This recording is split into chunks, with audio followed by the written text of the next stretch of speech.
तुम्ही कधी लक्ष दिलंय का? आपलं असं बऱ्याचदा कानावर येतं, की मुलगी हुशार आहे बरं का, अगदी आईवर गेली आहे किंवा हा मुलगा हुशार आहे, पक्का आईवर गेलाय. आणि वडील काय, वडील शांत उभे. माझं कोणी कौतुक नाही करणार का या विचारात.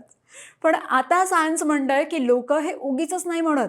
कारण नवीन रिसर्च सांगतोय, की आपली बुद्धिमत्ता जास्त करून आईकडूनच येते. म्हणजे आयक्यूचं क्रेडिट कोणाचं?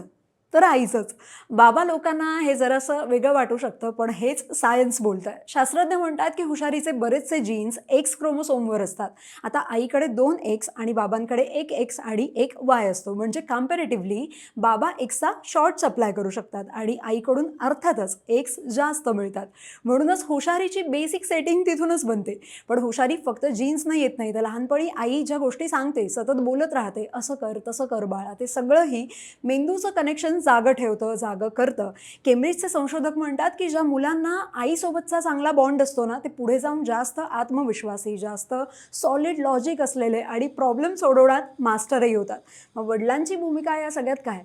तर बाबा लोकं मुलांना डिसिप्लिन, निर्णय घेणं आणि लाईफमध्ये कसं वागायचं हे शिकवतात. म्हणजे सायन्सनुसार आई मेंदूचं इंजिन बनवते आणि बाबा ड्रायव्हिंग शिकवतात.